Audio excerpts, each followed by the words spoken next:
Welcome to Build Your Maverick Business, the podcast for underdog, outlier, and renegade entrepreneurs. If you dream of going off on your own and launching your rebel empire, but don't know where to start, you're in the right place. We'll teach you how to use mindset, branding, and practical advice to build a killer business and transform your world. And now, here's your host, Alex Pitt.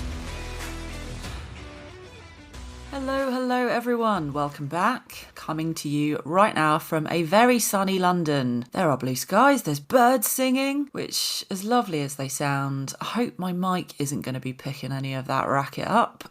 I've got enough of that to be worrying about with my neighbours upstairs. And I don't know if you can hear it in my voice, but I have got a real fucking spring in my step, and hopefully in my voice too, this week, because we've booked a wedding venue. Signed, sealed, deposit paid, bish, bash, fucking bosh. Big weight off my mind that that's sorted. Now we can start to do some real planning. And we originally decided that we were going to get married in London, where we live, where a lot of our pals live. And it didn't end up happening that way for various reasons. So we're heading out of London. We're going to another city instead. We found our perfect venue in Bristol. Bristol's where we went for our first anniversary. It's a fucking cool place. And it just made sense. So very excited that that's all sorted. When you're choosing a wedding venue, it does make sense to go and view the bloody thing. You got to know what you're paying several £1,000s for the hire of. So Joe and I last weekend packed our little overnight bags and off we set for a weekend in Bristol. And it was on that fateful Saturday night that a series of events sent me both into a violent rage, a nonsensical rant, and a tornado of inspiration for this podcast episode, in which we are going to be talking about user experience. There we are, the old flippity flip from me talking vaguely about my life and actually tell you what this has got to do with business. Enjoy it while it lasts, because now I'm going to tell you a story. I'm going to tell you a story about that Saturday night and one particular bar that we visited on that Saturday night. Now, the bar in question was a fucking cool place. We'd planned to go there. We were looking forward to it. I'd sort of heard about it before. It is a chain. There are a few locations. And at least one of these locations had come up on my Instagram timeline. It had come across my radar. And it is a games bar. I'm not talking about board games. This place has Guitar Hero, Mortal Kombat, fucking Pac-Man, Dance Dance Revolution. Didn't do that one. Didn't want to embarrass myself. But the walls are splattered with neon paint. It's vibrant. It's cool. It promised to be a delight for all my nerdy senses. So Joe and I had gotten the wedding admin bit out of the way. We'd done that at this point, and we were just up for having a lovely time. So we made a beeline for this bar. So we get in, it's just as cool and as colourful as expected, games everywhere. We were raring to go. So we walk over to the bar because pals, they've got Beavertown neck oil on tap. So now I, the consumer, have engaged with the merchant, this bar, and I would like to purchase something. I would like a pint. Simple, right? I want to buy something that this location provides. Here's where I get derailed though, dear listeners, because there was a blockade in my proverbial path. A looming obstacle standing in my way. If I wanted that lovely glass of cold beer, I was going to have to overcome an enemy of mine. That enemy being 2-for-1 cocktails. Now, something you should know about me at this point, I fucking hate cocktails. Weird fact, I know. I'll drink one if I have to, but it's not the beverage itself that bothers me. It is the pomp and ceremony surrounding them that does my nut in. It's when you go and meet your mates after work for a quick drink at a bar, you just want to buy a beer or a glass of wine, but you have to wait 20 minutes for Kayleigh Chardonnay and the merry band of Huns to finish having their orange peel candied and their martinis suitably porn-starred before you can even see the front of the fucking queue. I realise this is a very irrational rant of mine. It's one of those things that just winds me up. I know it's silly, But for me, there is too much faff involved in a cocktail. Too much in the way of garnish. Way too much cash to be parted with for the thimble full of liquid and fuck ton of ice that you eventually get presented with. No, give me a pint and be done with it. None of that nonsense. So anyway, when Joe and I entered this bar, we thought, let's grab a quick drink and then go and play some games. The really annoying thing here is that even if we had decided to forego that pint, even if we decided not to have a drink, the tokens that you need to purchase to play the games, you have to get from the bar. So in order to have any fun at this place, we needed to wait for the gaggle of young ladies in front of us to be finished with their large order of drinks. So we get in the queue and I'm looking up and down at the bar at the multiple staff members. Most of them at this point are shimmying around cocktail shakers, putting these drinks together, and the queue is starting to grow. Now there's a lot of stereotypes forming here. There's a fair few blokes who, like me, are just waiting to get their tokens and maybe buy a pint, but we're all waiting behind the cocktail crew. I'm getting more and more annoyed. I'm saying to Joe, for fuck's sake, why is this a thing? Why are we still waiting? There are so many staff. There are not that many people here. Why is this taking so long? It's all the fucking cocktails. We need to do away with the cocktails. I hate them, Joe. I hate them. Joe, bless him, he knows what I'm like. And that poor fucker at this point has the dual irritants of having to wait ages for his drink, but also having to listen to me bitch about this. So yeah, God bless that man. Thanks for still wanting to marry me. Now, there was one painful moment where I ducked in behind one girl who had been presented with her drinks. It seemed like we were done. I thought, that's it, we've made it through, pals. And then the barman, lit a sprig of rosemary on top of this thing. And it was smoking.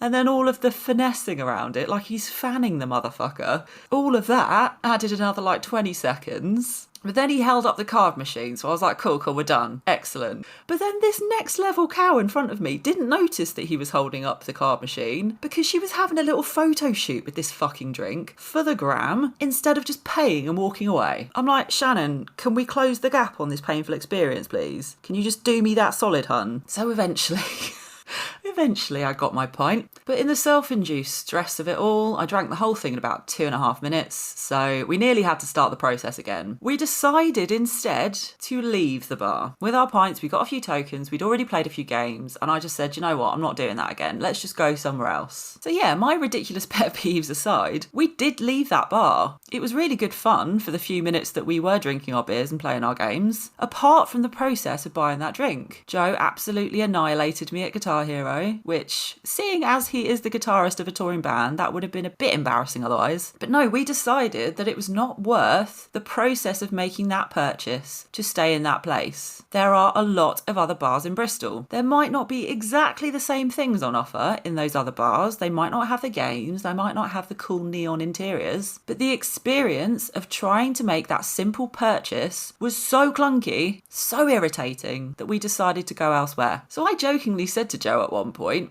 half jokingly, said to Joe at one point that what they really should do in that place is split the very long bar into 2 sections. One for anyone ordering a cocktail and one for anyone ordering other drinks. That way the simple drinks orders get resolved quickly and the queue will not start to build. You can keep all of the ingredients, all of the spirits, all of those silly little garnishes in one contained area, so the staff don't need to run up and down the full length of the bar to make a drink. You could create a fast lane just for purchasing tokens to keep people pumping those tokens back into the machines. Everyone's happily gaming, the business takes more revenue, everyone is happy. Now that really is just a very exaggerated example of what user experience is and what it can do for your business if you pay attention to it. I want you to imagine your website, your store, the process in your business, even down to you sending quotes and proposals over to new customers. Imagine that anyone who potentially wants to buy from you is like me. They are me in that bar on that Saturday night. They want something from you and you can offer it to them. How easy are you making it for them to pay you the money for the thing that they want? So the dictionary definition of user experience is this: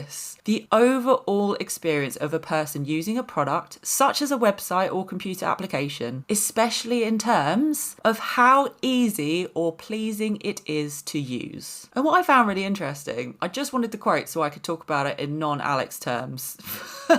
because I know I do sometimes get carried away. When I looked up this definition, there was a quote below that said, if a website degrades the user experience too much, people will simply stay away, which is exactly what I fucking did in that bar when things felt too complicated. So in my many years as a graphic designer, I've always been a bit of an all-rounder, do a bit of everything, a jack of all trades if you like. And user experience, UX design they call it, for websites is something I've had to dabble in. I do find the whole thing kind of fascinating really, because the truth is this: if a website is even a little bit too clunky, complicated or irritating to use, people will leave. They will close their browser, they'll abandon their cart and they'll go elsewhere. The user experience really is paying attention to every step of the journey, from someone landing on your website, entering your store, and removing every single barrier that might prevent them from making a purchase. It's the design of those add to basket buttons, so they so obviously need to be clicked and want to be clicked. It's adding PayPal or Apple Pay as checkout options, so people A, feel safe that they know this merchant and they're not going to get robbed, and B, they don't need to get off their asses and find their credit card and type in their address. Removing barriers to entry. Good user experience is like building a metaphorical water slide so that the process of purchasing is so quick and easy, people barely notice they're doing it. So if you've heard the phrase user experience being bandied around a lot and it sounds complicated, it sounds overwhelming, that is really all you need to think about. Where are those tiny little tripwires that are stopping people from moving on to the next stage? Do not let anything slip through the cracks. Pay attention to every step of that journey, from when they first interact with you to when they part with their hard-earned cash. Don't let the cocktail Huns get in the way. Sometimes people just want a pint. Right, you lot, rant over. Thanks for listening.